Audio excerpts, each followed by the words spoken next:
debug lines and timers. Today's video is going to be pretty short and we're not going to add anything really important to our game because we're only going to add some extra debug options in our debug grid tab. But we're gonna take this as an opportunity to take a look at two important things that we can use when we are building a game in Unreal. And these things are, first, the possibility to call a function based on a timer instead of executing it in the tick or based on an event.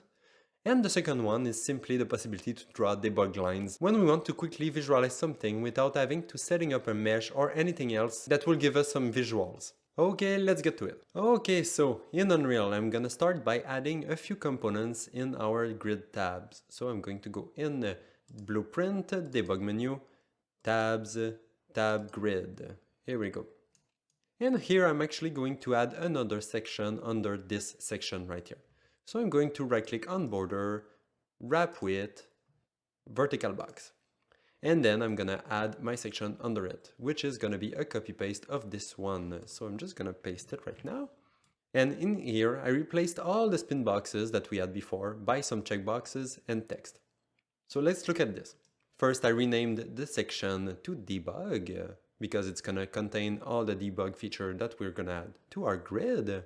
And then in the body, I still have the border, and then I have the vertical box. In there, I have a first text component, which I named DrawLines, because it's gonna be the little title above all the DrawLines features. For the settings, it has a typeface of bold and the size of 10.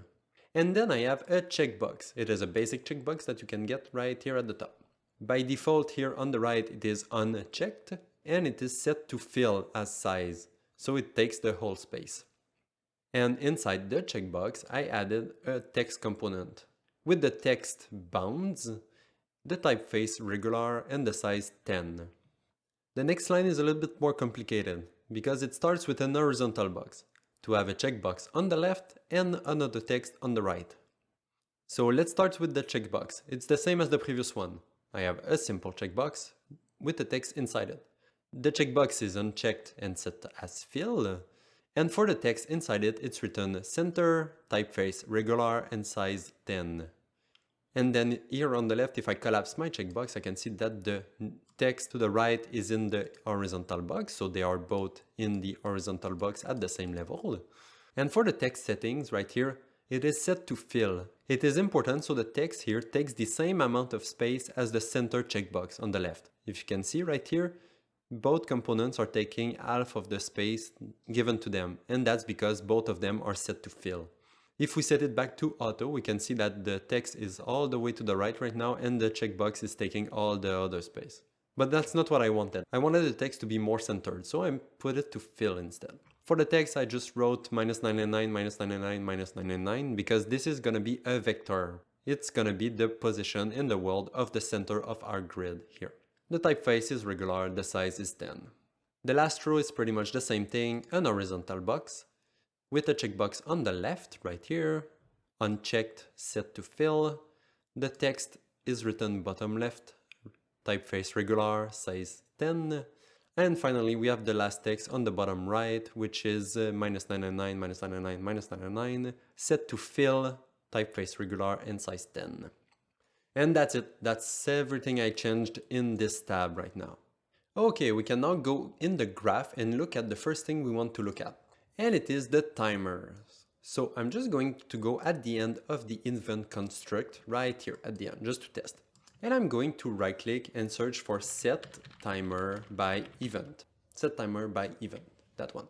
And I'm going to connect it at the end of the flow. So what does this function do? Well, it creates a kind of bindings between itself and an event and remembers to call it later on, after a certain amount of time. So let's say I have a function that is called go get some milk. And I want to call it in 5 minutes. So I want to, in 5 minutes, go get some milk. So if we pass this event at this function and tell it to call it in 5 minutes, that's exactly what's going to happen. The event is going to be called in 5 minutes. So let's just try it real quick. I'm just going to create a new event. So right click, custom event, add custom event. I'm not going to name it because it doesn't matter for now. And then you can see in the top right corner, there's the little pin right there. It's a square, a red square, the same square that we had in the set timer by event. So we can connect them both together. And then we can set a time, which is a kind of delay that the node's gonna wait before calling this event. And just to test it, I'm going to set it to, let's say, 5 seconds. And to see if it works, I'm just going to print a string. So print string here. And I'm not gonna change the default values. So now I can compile, save, and go see. If I press play, I'm gonna hide the grid, and in 5 seconds, the hello word should appear right here. Hello. Here we go, it worked. So 5 seconds later, my event was called. Perfect. Let's stop and go back here. But how are we going to use this functionality? Well, in this case, it's not really important that we can call an event one time 5 seconds later. It's not useful for us. But we're going to use the looping function. If we check this checkbox, that event is not going to be called only once. It's going to be called every 5 seconds.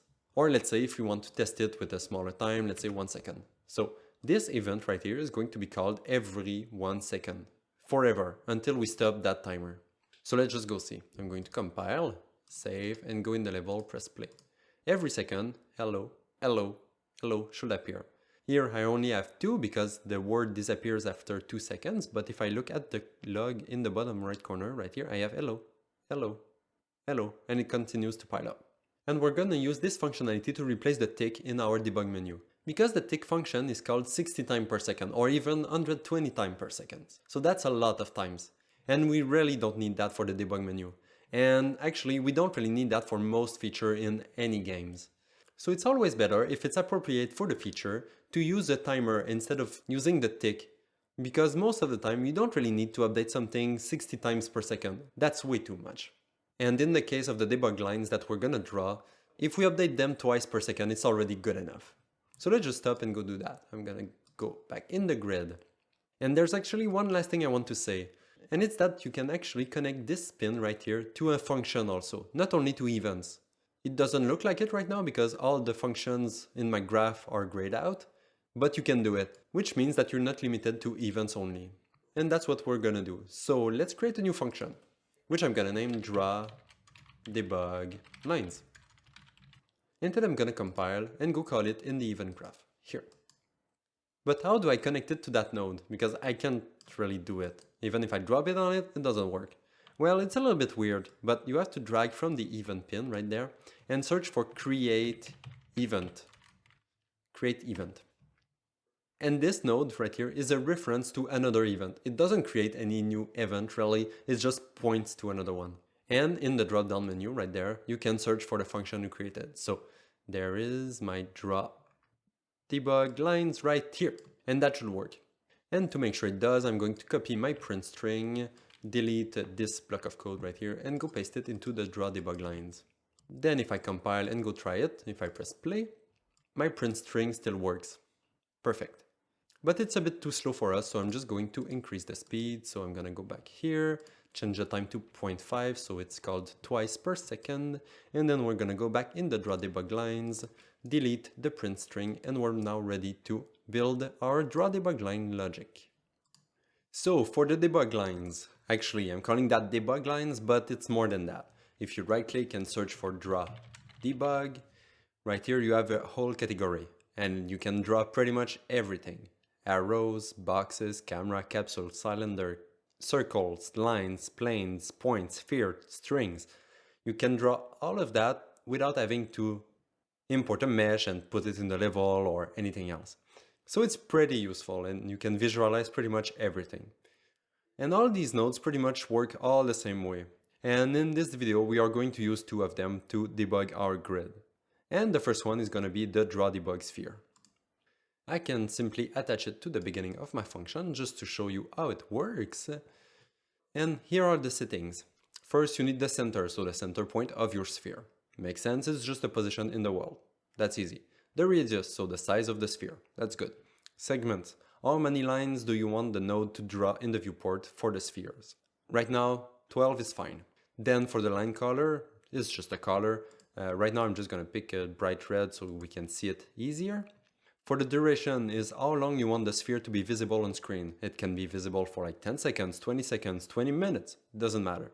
But in our case, since our function is called every 0.5 seconds, in here, in the set timer by event, 0.5 seconds, we're gonna use that same duration. So back in the debug lines, we can set a 0.5 duration for the DrawDebug sphere. And finally, we have the thickness, which is the thickness of the segments of our sphere. And in this case, let's write 10. It should be fine.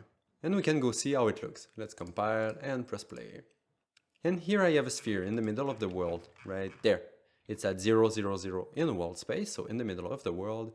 It has a bunch of segments, and it is red, and it's visible for 0.5 seconds. But right now it's drawn every 0.5 seconds, so it's pretty much visible all the time. Okay, great. In this case, I think there's too many segments though, but whatever, it doesn't really matter. Let's just go use it for Rails. I'm gonna stop and go back in the tab. And here we're going to draw a few things. So I'm going to start by adding a sequence to my graph.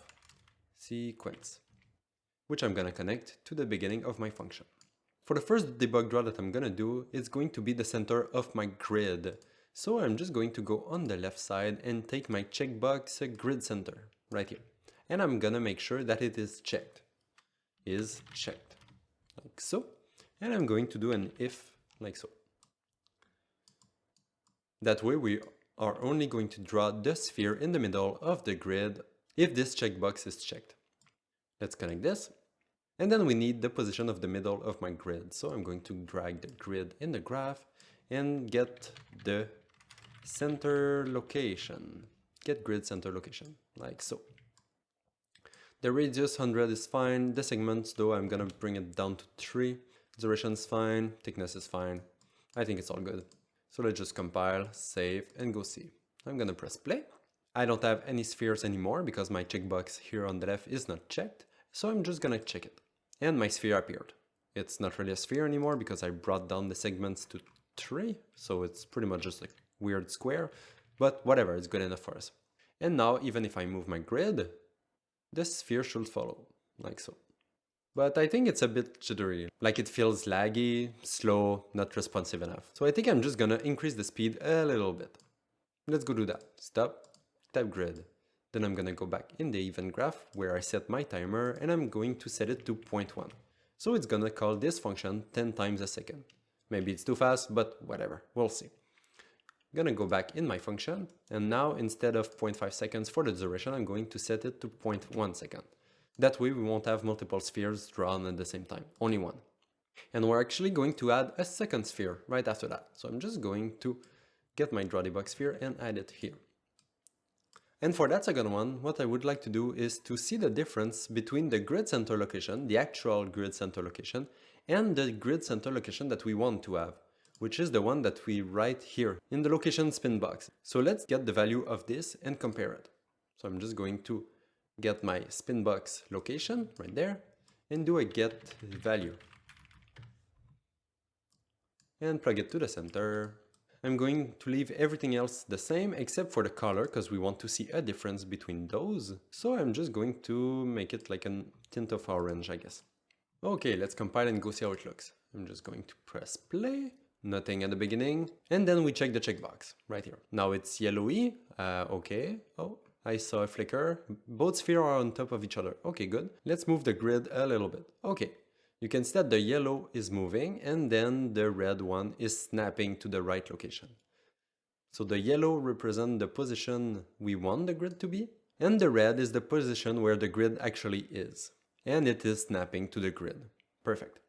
Let's go draw the bottom left corner now. Stop, go back here. And I'm actually just going to copy all that right there and attach it to the den of my sequence. Instead of the grid center, I'm going to take the grid bottom left checkbox, like so. And instead of getting the grid center location, I'm going to get the grid bottom left corner location, like so. And I'm also going to change the color to maybe a reddish thingy. Okay, compile, we can see how it looks. We can check the bottom left corner, which appears right there in the bottom left corner. And the center is in the middle. Perfect. And if I move the grid, everything follows. Great. The last thing I want to draw is the bounds of my grid. So all around the squares right here. And we are going to do that with another DrawDebug. And it is going to be the DrawDebug box. So let's stop, go back in the grid, and this time search for DrawDebug box. I'm going to place it here and copy paste the if with the checkbox. Add another pin in the sequence, connect all that, connect this to the DrawDebug box, replace the checkbox by the grid bounds checkbox, and we can now take a look at the node. The node takes a center, which is the same thing as the center of the sphere, so that's good, and an extent, which is the dimension of the box. Then the color, like the other ones, so in this case I'm just gonna make it yellowy. The rotation, well, we don't want any rotation, so it doesn't really matter in that case, but it will rotate the box itself. And then the duration, we want to set it to 0.1 like the other ones, and the thickness for that one, I'm maybe gonna set it to 20. For the center, we want the same center as the middle of the sphere, so I'm gonna copy paste the grid center like so. And to get the size of our box, we're going to compare the center with the bottom left corner. So I'm just gonna copy that over here, and I'm going to subtract the bottom left corner from the center. So vector minus vector, connect them like so, and back into the extent, which will now draw a box around the grid. Let's go see, compile, play, and check the bounds. Here we go, I have a bound around the grid. It's a bit bigger than my grid and it's not really aligned properly, but whatever, it doesn't really matter in that case. It's just to help us see how it looks. So here we go, and if we scale the grid up and down, we can see that the bounds are adapting itself. Perfect. There's one last thing I want to do before ending this video, and it is to update those numbers right here. These numbers represent the center position in world space and the bottom left corner in world space. That way we're gonna have clear numbers telling us where is the bottom left corner or the center. Okay, let's just stop, go back in the grid, and I'm actually going to do that right at the beginning of the function, because I'm gonna do it all the time, even if the checkbox are unchecked. Okay, so zoom here, and we're gonna get our text. So text the grid center right here. And then you can drag and do a set text, this one, connect it to the function. Go grab the grid center value, so it's right here, copy paste, and then you can hook it directly into the text. Unreal is gonna convert it for you. Then we do the same thing for the bottom left corner, so you can copy the set text, get the text bottom left corner to replace the grid center right here, and then go copy the value which is there, here, and then paste it. Perfect, that should update the text every 0.1 seconds every time this function is called. So let's compile, save, and go take a final look. Here we go, I have my two values right there, so my grid is at -1000 for the bottom left corner and 000 for the middle. If I move the grid around, these numbers update, so that's good. Same thing if I change the size of the grid, perfect. And then I can always check those checkboxes to see the debug lines. Here we go, we now have a bit of debug features in our game. As I said in the beginning of the video, it's not much, but these are both nice features that are really helpful when you're designing a game. But anyway, I don't have anything else for today, so I'm just gonna say bye bye and see you in the next one. So bye bye!